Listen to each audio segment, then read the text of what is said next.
What's happening, guys? Happy Friday! And welcome to another special episode of Your Welcome. Okay, we are on the heels of a major heavyweight showdown. Francis Ngannou versus Junior Dos Santos. That is a fun fight for me, right? When fights get announced, sometimes you look at it and there's some cards you got to just deal with. Sometimes you're filling the void in between the next big one. And sometimes a fight stands out and you go, whoa, when's that? When's that going to be? That sounds like one I wouldn't want to miss. That is really the feeling I had from the second I heard these two got announced, largely just because I know how the fight's going to go. I mean, these guys are going to go out and box with one another. Junior Dos Santos is one of the finest boxers in all of MMA, in the history of MMA, quite frankly. He is some of the best pure stand-up hands. And Ngannou was considering being a professional boxer and never even getting into mixed martial arts. I don't think that Ngannou is as good of a boxer as JDS, but I think that his power is incredible. I think that his chin is very good. I think that his endurance is very good. And I think that he can make a real splash in there. So when you start to break down this fight, there really doesn't seem to be any need to even consider what always needs to be considered, which is the double cross. Okay, we got two great stand-up fighters. Somebody's going to go for the takedown. Doesn't appear to be that way. I just don't know that either of them even has that takedown tool to use. I'm pretty confident in telling you from watching Ngannou's career, I've never seen him use that weapon. And in watching JDS, while I do trust that he likely does have some better wrestling skills, maybe than Ngannou, I also haven't seen them. I've seen them defensively. I've seen them on the ground and him use some of that jiu-jitsu. I don't know that I've ever seen him even go for a takedown. So, and I don't think that of the two, who's most likely, I don't think Junior would be the most likely to use it anyway. So now you are left with largely a stand-up fight in 4-ounce gloves, and that can be a lot of fun. That can be a lot of fun because it is something different than we usually see. And I think that there is a false narrative that got created about 10 years ago in the sport of people want to see two guys stand and bang. There is a truth to that. When you have those moments and two guys are standing up banging, there is something that is very fun because it's unique. Most guys don't do that because most guys don't have to do that. When you have on a grappling glove, you don't have to do that. Even in boxing, guys will grapple or clinch all the time, but the referee will step in after a brief moment and separate them, force them to stand toe-to-toe. You're not forced to do that in MMA. And therefore, it does make it more special when it happens because it's a rarity. I think when you look at that fight, I think that there is something very true to what I'm saying about the power of Ngannou. I think that anytime we've seen stand-up fights, it has always seemed to favor the smaller guy, which in this case would be JDS. Reason for it, he can just get to his target more. He can get out of the way of the target more and easier. So as I look at that fight, I do think that JDS is going to have some really good moments. But I must also tell you, at this point in their careers, there is something to be said for the chin. Neither of them has a bad chin. That isn't the kind of rumor I'm trying to start here at all, but there is something to be said for all the same, even if they both got good chins, and they do, who has the better chin? Who has been knocked down less? That could prove to be very relevant. I think Junior is going to be able to get out of the way and deliver his strikes more often than Ngannou. I think Ngannou, with a lot of the guys who he's hit, they don't have the same movement and motion and pressure of Junior. The other side is if Ngannou connects with you, he puts people down and they don't get up. That's going to be a real test for Junior. It's a long night out there. They're going to be standing in front of each other for a long time, potentially. I do think Junior can get out of the way. I do think he can roll with the punches. Can he do it all night long? If I was to give you who my favorite is in the fight, I think it's Junior. I also don't know that it's an ultra-competitive fight. I think that Junior likely wins every single round for however many rounds they have. That's my own opinion. You guys know how bad I am at predicting fights. So if you're an Ngannou fan, don't lose any sleep over my prediction.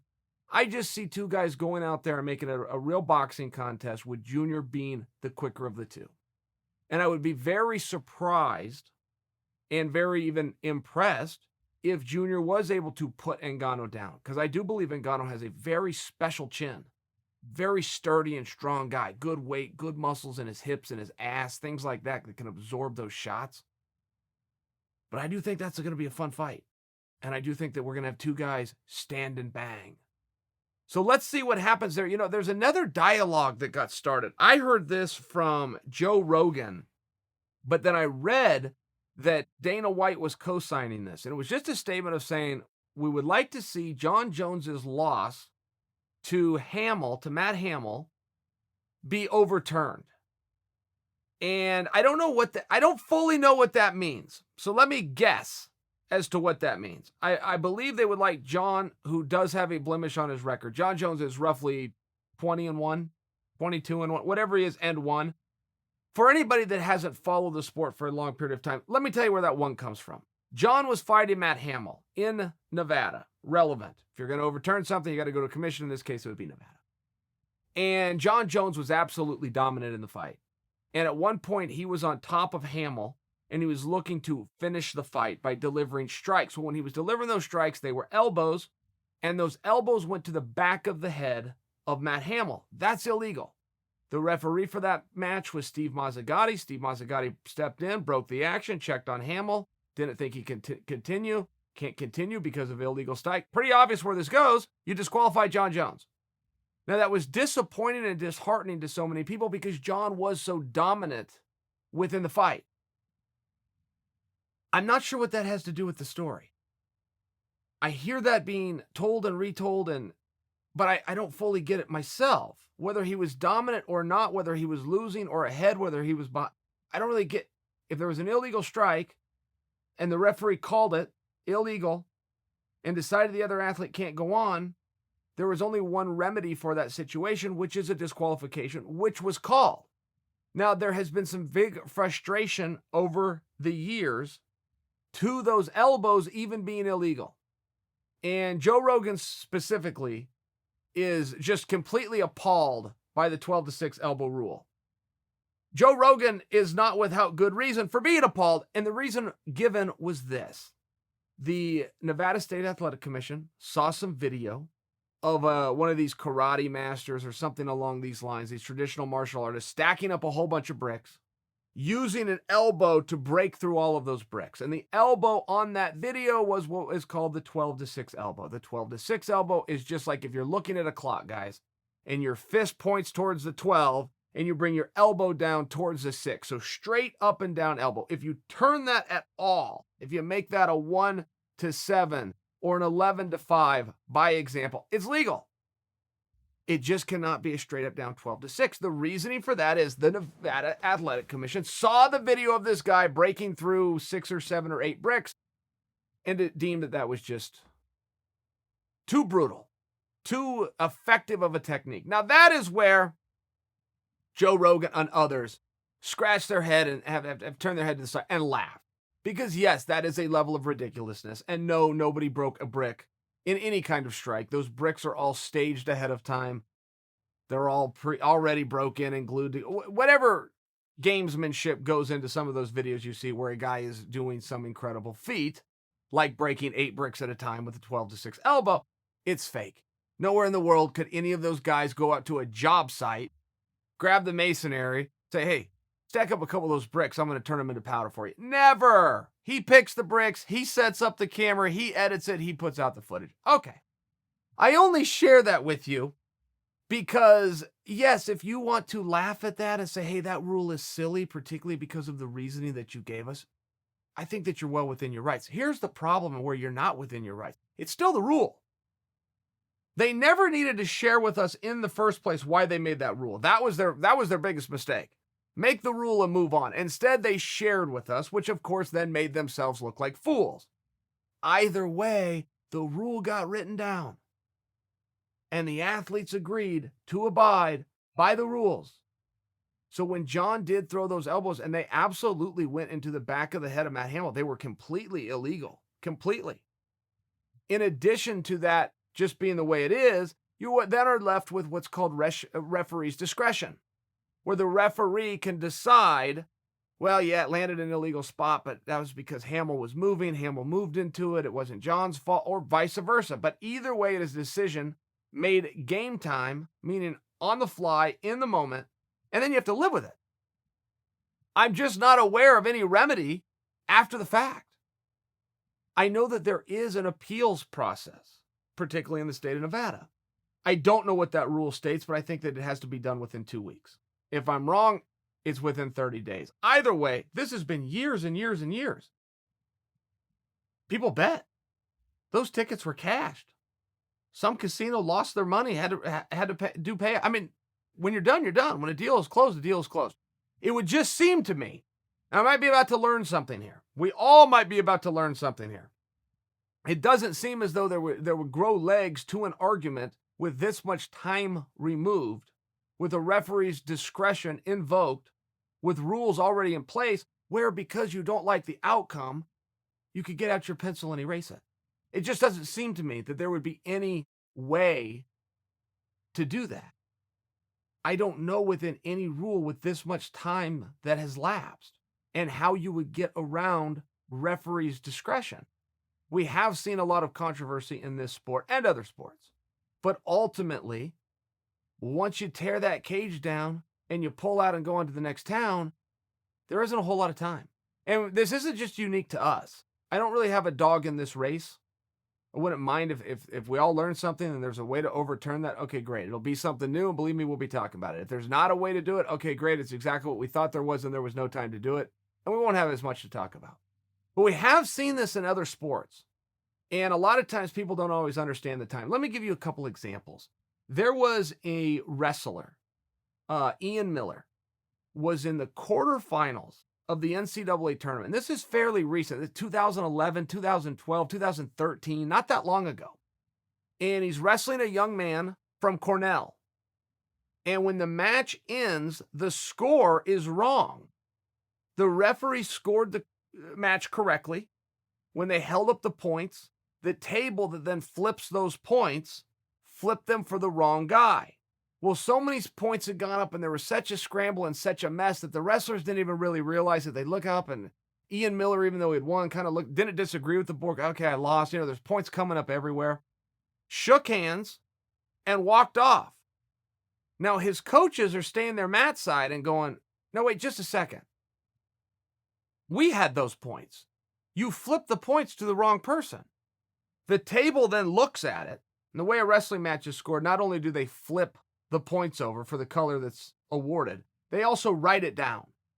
So whatever they wrote down has to also be in conjunction and in line with what they flipped over, ultimately what the referee signifies, and a bout sheet gets signed. So the coaches leave the mat side to go in the back to grab Ian Miller and a kid from Cornell named Ryan Rilbuto. They go in the back to grab them to come back out to the mat to explain to the official what had happened. That the official raised the wrong person's hand. So they do that. Both coaches of Cornell and of Kent State, Rilbuto of Cornell, Ian Miller of Kent State, they all walk back out to the mat. This is the NCAA tournament. Don't forget, this is the quarterfinals. If you win, you go into the semis, which automatically makes you an All-American. If you make it to the semifinals, the worst you can possibly finish is 6th. Very big deal in a collegiate wrestler's life. Very big deal. So they all come to the exact same opinion. The referee raised the wrong person's hand. There was a whole bunch of points and a lot of stuff, but he raised the wrong guy's hand. NCAA steps in and says, yes, we see what happened. We even have video of it. We agree with everybody, but allow us to show you this bylaw. Once you walk away from the mat, the official score is the official score. So the NCAA also agreed on video, in writing, with the witnesses. Everybody agreed to the same thing. But the NCAA came in and said, we don't have a remedy to run this back. We don't have an ability, even with everybody agreeing, the official, coaches, opposing coaches, athlete, opposing athlete. We don't have the ability to take out an eraser and rewind this. The rule states once you leave the mat and the mat area, it's official. So if you wanted to protest this, you just needed to stay at the mat. And we could have worked this out because you walked to the back to get your athlete and then returned to the mat side per our rule. It's done. Guys, as silly as that sounds, you can also see where that would be very relevant, that there is some kind of a time period put in place.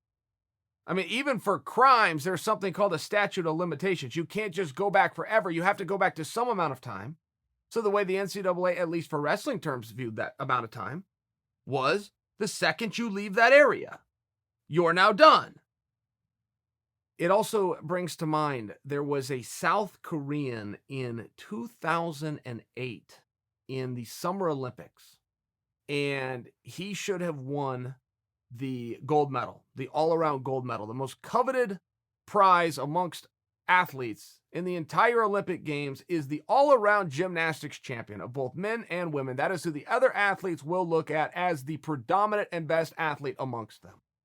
A gentleman from South Korea should have won it. When they put up his score, they recorded his score wrong. Now, that's just a computer system. They just enter it in. He was given, it was like an 8 out of 10. Somewhere they put it in wrong, and it came out to like a .08.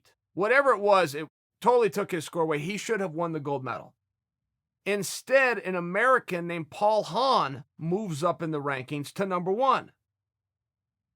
The South Koreans are going, how the heck did that happen? So they go back and they check it. And sure enough, they found the error. It was just human error, a computing error. They realized what had happened, but the International Olympic Committee had to step in, and they said, you have the right to protest these scores up until one event. As soon as a cycle goes through and your athlete participates in another event, that locks in the score of whatever previous apparatus he had done. So the South Koreans, while they realized this, did not realize it in time. The American, Paul Hahn, left with the all-around gold medal, which if you were just to add up the scores that were issued, he most certainly, our own guy, did not win the gold medal. The South Korean won it. But again, time does matter. You have to have a procedure. You have to have a protocol and an etiquette in place. And so many people may come forward and go, but Chael, why does it have to be until his next apparatus? Why couldn't it be until the end of the event? Or why couldn't it be a week after the event, or 2 weeks, or 30 days? I don't have the answers to that. But the people that participate in the sport, the officials that oversee the sport, have all agreed to the rules of the sport. And whether you like it or not, and whether you're splitting hairs or not, that is one of the rules within the sport. Paul Hahn will go down as the Olympic champion. The South Korean goes down as the silver medalist, regardless of the human error that flipped those, and as regardless of how inappropriate it could be. I bring that up because we are going to be left here with an argument of semantics. Does Jon Jones, is there any mechanism in place all these years later to go back and to give a review? I would be stunned to find out that the answer to that is yes, but that doesn't mean there isn't a way. That doesn't mean that isn't something you can protest into perpetuity. It would stun me if that mechanism was there. It would also open the floodgates to anybody with a level of power or prestige to go back over any meaningful period of time, and perhaps any amount of time period, meaningful or not, and try to go and get an outcome to a contest reversed and put into their favor. I think that is a major uphill battle. I was also a little bit surprised from the beginning. I remember watching that fight. I remember Jon Jones. Oh, he was so dominant. Matt Hamill's such a good fighter, too. He did not look like a good fighter. And Matt Hamill was such a good fighter. Just shows you how great Jon Jones was. I do remember seeing that fight. And before the referee stepped in and broke it, I was watching it at home on my television going, you can't do that. I remember thinking that. I had the same opinion as the referee. Steve Mazzagatti he still gets in trouble when somebody brings that up. What a bad call. Referee's discretion. How could you have that discretion? Referee did a bad job. I saw what Steve saw. I saw the exact same thing that he saw. I saw not only an illegal strike, I saw 6, 7, 8, and I saw 10 of them. I couldn't figure out what was taking him so long to get in there and stop that fight. Then you always have an ability, okay, do I want to disqualify the guy? It was illegal, but does that mean I have to go to a disqualification? And that's another room for conversation, because the answer is no. Okay? It's not where somebody does something illegal. Hey, that was illegal. You're disqualified. There's other remedies. You could caution them. You could give a warning. You could take a point away. All of those are largely even more common remedies than going to a disqualification. I would have to go back and rewatch that match. I could be speaking just slightly out of school here. I'm going off of memory, and this was a meaningful amount of time ago. Generally in those situations, so I believe that I'm right in this situation, with full disclosure that it's been a number of years. I believe that when the referee broke it, his intent was not to just disqualify Jon Jones. Hey, you cheated. And that was a terrible violation. Back of the head rule with an elbow. I just can't live with that. We're done here. I don't think that's what happened. I think he broke the action. I think he then talked to Matt Hamill, who was seeing double or wasn't coherent or whatever it was, realized Matt can't go on. And now my options really became limited. I can't just go restart a contest. I can't put them in the same position. I can't even send Matt back out there when I broke the action because of a foul. Matt cannot be punished here, which means I have to punish the only other person there is, which is Jon Jones, and the only remedy for that is disqualification. It seemed to me as unfortunate as it was, and yeah, it was a learning experience, and no, it was not intentional. It really wasn't by Jon at that time. He was just looking to give strikes where he could give them and stop a fight. It still did go in to what they call the Mohawk line. The Mohawk is basically what the back of the head is. Whenever you guys hear, think of a person with a Mohawk. You can't strike on the very top of the head. Just imagine they had a Mohawk, just a strip all the way down. Anywhere down where that Mohawk would be is considered back of the head. You could actually throw punches to the back of your opponent's head if any part of your fist, any part, including your pinky, touches the ear. If you touch the ear, wherever the rest of the fist goes is okay, but it wouldn't be on that Mohawk line. To be a little more specific for you guys, pretend that Mohawk just keeps on going right down his back, because now you're dealing with a spine. You don't can't punch him anywhere there either. So there's a couple of technicalities. We don't have a whole lot of rules in the sport, but the few rules that we do have, it's important that they're followed. It'll be very, very interesting to me if this ever even got a hearing. It would be very, very interesting, because I would be learning something. The way that I do understand it, yes, there's controversy. There's even unfortunate things. For some people that don't think it's unfortunate or controversial, think it was just straightforward, elbows to the back of the head, okay, fine. Either way, it does come to discretion. The referee made his call. He made it years ago. I think we're done here. So give me some parenting advice here, guys. Let me tell you what I'm up against, all right? I got a 4-year-old in the house who, for whatever reason, is at that period in his life that I'm sure many of us can relate to, but for him it's a little bit more extreme, that he is always worried that we are going to leave him. He will say that to me every time I walk out the door to go to work, every time I walk out the door to go to practice, every time I got to leave with a suitcase to go get on an airplane and travel somewhere. Dad, are you coming back? You're leaving, but are you coming back? Do you promise you will come back? Now, sometimes I got to just run to my pickup to grab something. I'm coming right back. I'll be back inside within 5 seconds. He'll be at the door in tears. Dad, are you coming back? Do you promise you're coming back? Can I come with you?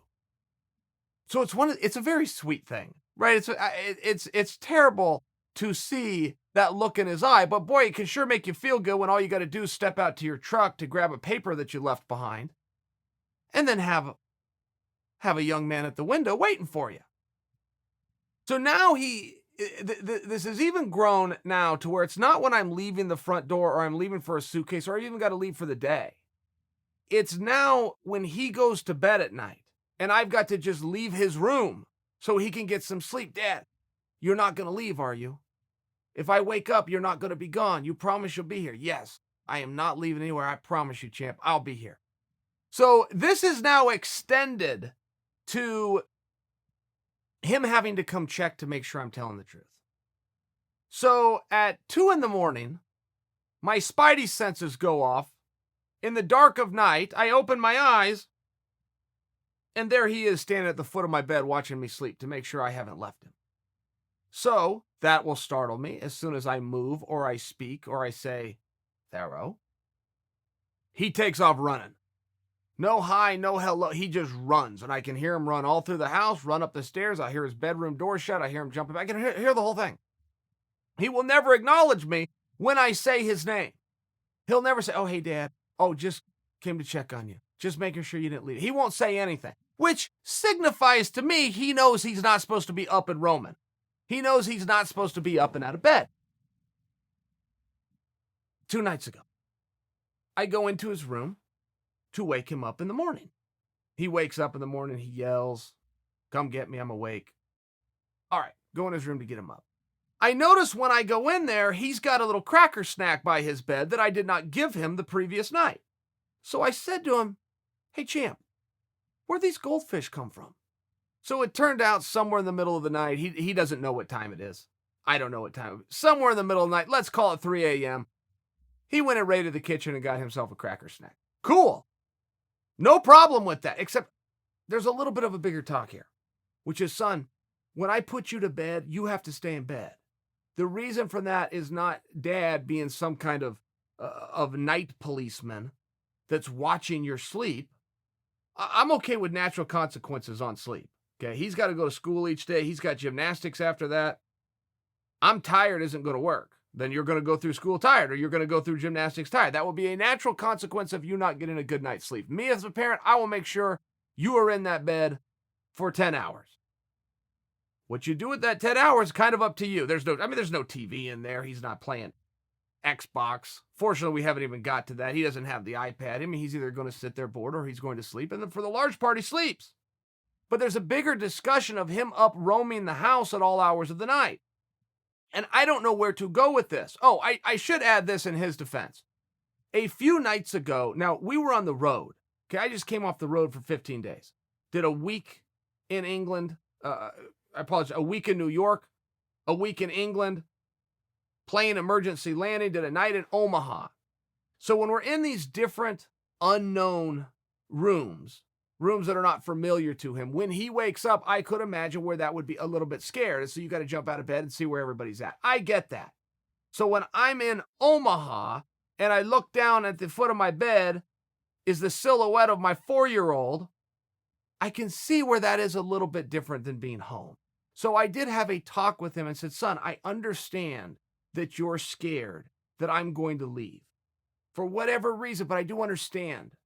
And I do remember having fears as a child." And I'm talking to him like a real adult. I'm talking to him just the way I'm talking to you guys.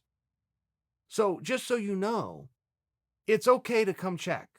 It is okay to come check and make sure mom and dad are where they're supposed to be and then go back to bed if that makes you feel better. I understand that. And the reason I said this to him is because when I would say his name, it startles me too. And I see him, "Pharaoh?" And he just turns and runs. So that lets me know that he knows that it's not okay. Even though we've never talked about it, it's not okay to get up out of bed in the middle of the night. So I was letting him know in those rare circumstances where you have this genuine attachment disorder and you're scared that your dad has left you, it is okay with me to come in and check and then go get yourself back into bed. I had this talk with him. He, though, being the little manipulator that he is. Now, he's only 4 years old, okay? I mean, he's learning the system, and the guy's a pretty good hustler. I got to give him that. But he has now converted my statement of it is okay to come in and check on me if you're scared to I can get up and do anything at any time that I want, and if I ever get busted by mom, I can just tell her dad said it was okay if I was scared that he left me, which is now what's invoking him going out and getting cracker snacks at 3 a.m. The bigger problem that we have is, son, as the man of this house, I have to protect this house. If I hear something at 3 a.m., the next thing anybody in this house is going to hear is me racking the slide to a Colt 45, coming through the house in a pair of night vision goggles I got in the back of Soldier of Fortune magazine, and I do not to be surprised by you. So when I tell you guys that I need advice here, I am very genuine in that. I have some friends who have put locks on their children's door, but it locks from the outside. So essentially, they put the child to bed, they lock the door so the child cannot get out. They then have a monitor within the room that they can then see the child from their room. That seems like a really good solution to me. I just can't get over the mere ideology of locking my child in his room. I just don't like that. I don't like how it sounds. I don't want him to be imprisoned at all. I want him to be able to get up. I want him to be able to use the bathroom. Quite frankly, if you're hungry and you're not scared to go down and don't make too big of a mess and get yourself a little... I mean, that's kind of a cool thing. There also has to be some rules, and I find that myself as a parent not being strict enough. Being a little bit of the cool parent or being a little bit too understanding. So I'm kind of caught in this vortex, and I don't fully know how to handle this. And he's also giving me the signs that even he knows that it's not completely all right to go to bed and then go do whatever the hell you want as soon as mom and dad fall asleep. He's giving me those signs. Reminiscent of the fact that when I do wake up and I say his name as he's standing at the foot of my bed, watching me sleep, he turns off and starts running. But I still don't know fully how to handle this. So I'm all ears. If anybody's been in this spot, tell me what to do. I see that Colby Covington is going to be fighting Robbie Lawler. Couple of thoughts there. First off, right out of the gate, awesome. What a great fight. And there's also a storyline there. And I hope this gets told. I feel like we've had a couple fights like this, but the story's never been told. These guys, Lawler, Colby, these guys were teammates. In fact, they were teammates when Colby was still an up-and-comer, and Robbie Lawler was the sitting champion of the world. Robbie Lawler's days of being an up-and-comer have passed him by about 10 years. That is a veteran and an icon of the division. But as the champion, being in the same room, sparring with, working out with a guy who is an up-and-comer, who you know, even though he's your teammate, wants what you have and is coming after you. I mean, I can only imagine those were some pretty intense moments. I'm also told by talking to guys at the ATT that a lot of times they stayed away from each other. That Lawler was aware, whether it was Covington or whether it was Woodley, whether it was Masvidal, whoever it was in the room, hey, look, we all are fighting for and aspiring to be the same thing, which is champion, which is a title that I currently have. These guys are coming after me. So even though I need to help and I want to help and I want to raise them up, I've also got to be a little bit intelligent about the fact that when they're going with me, they're sizing me, they are studying me, they're ready in their minds for the day that they face me. It was a really interesting spot that Robbie got put in.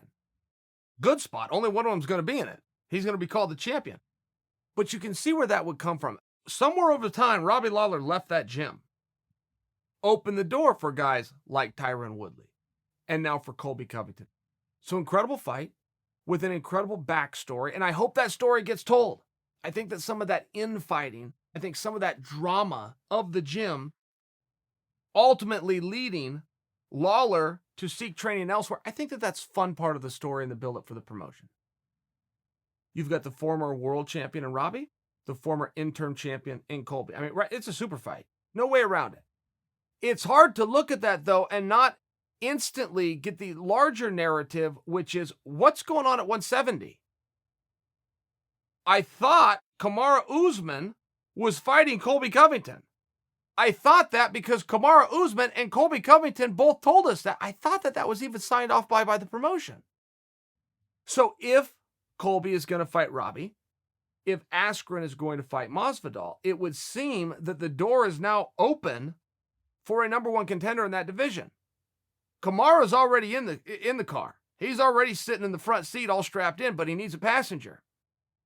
And it would seem as though Askren, Masvidal, it would seem as Lawler's always a good choice, Covington, it would seem that the odd man out of that equation, if we're being totally fair, would be Woodley.